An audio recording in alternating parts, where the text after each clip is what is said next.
And so we'll start the evening casually and relaxed, as though we've got the livelong day and we've got nothing to do. Now firstly, drop all expectations. Dud. And be free. No expectations. If you want to be happy, I noticed one thing. This is a $1 million formula. Maybe it's difficult to follow, but I followed this. And I found that there was a great peace in my life. People used to come and tell me that you have a great tension now, this is a period of tension, and I used to be enjoying myself at the beach. I didn't feel any tension. Then times came when these people said, this is the horoscope of a dead man, and you've been through so much that you should have been dead by now. And I felt very much alive. So it doesn't affect, the planets will only affect you if you allow yourself to be affected by them. They can only affect you if you allow yourself to be affected by them. Nobody can be perfect and not allow them to affect you 100%, but if you do have the inner faith and steadfastness, instead of affecting you, the planets will affect you only 60%, 70% instead of 100%. That's what you can do. And you can ride through the storm. You have to ride through the storm. You need something to cling on. You need a social security number. And what is your social security number? That social security number is the number of times you do your Kriya Yoga.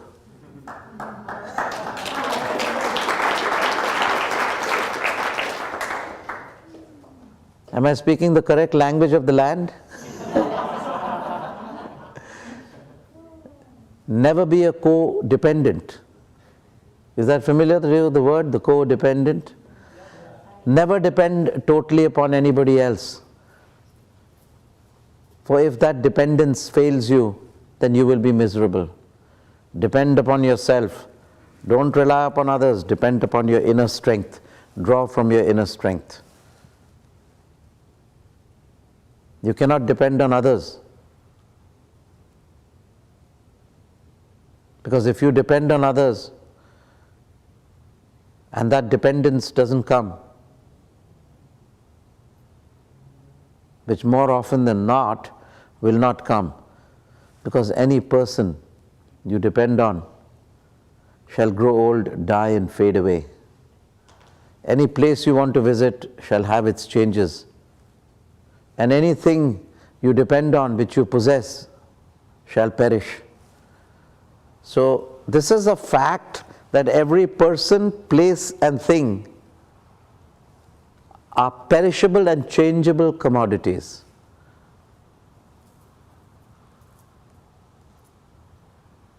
Do you understand? The person changes, the place changes, the commodity changes. So who do we depend on? I only have one saying which I like to repeat again and again. This is your mantra. The mantra, which in here we call mantra. The more you depend on God, the more He becomes dependable. The only person worth depending on is the divine. He never fails you. So depend upon Him and He will never fail you, and you will always go forward to success, prosperity and final moksha. Irrespective of the action and reaction of your past karmas, which will keep buffeting you as you go along the path. So now in this, what I'm going to show you, each one of you according to your ESP, extrasensory perceptions, which will depend upon your social security number.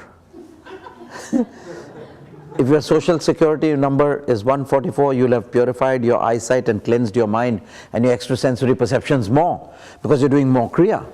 If your social security number is 36, perhaps you may see less of the dimensions. I'm going to show you the picture show, depending upon the depth of your social security number, and some will see more, some will see less. But all of you are sufficiently developed, I have seen, and I can feel you all personally, that you are a developed group, a congregation of souls who is pretty much focused in your life that yes, in the altar of my heart, I give the divine the prime position.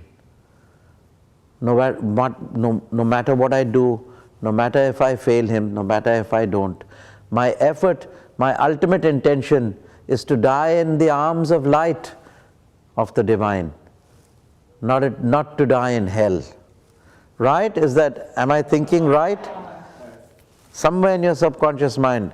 And the biggest success you can make of your life is that on the ultimate reckoning, when he calls you, you go into robes of light and merge into your beloved parent source, God. And there's another joyful thing which I'll tell you, that you have to merge into the mother, the divine mother, before you go to the absolute. So you will meet her also, because she is the mother of all mothers. She contains all the mothers of the universe and more. So in the divine mother, you will see all the mothers of the universe. This is definitely true.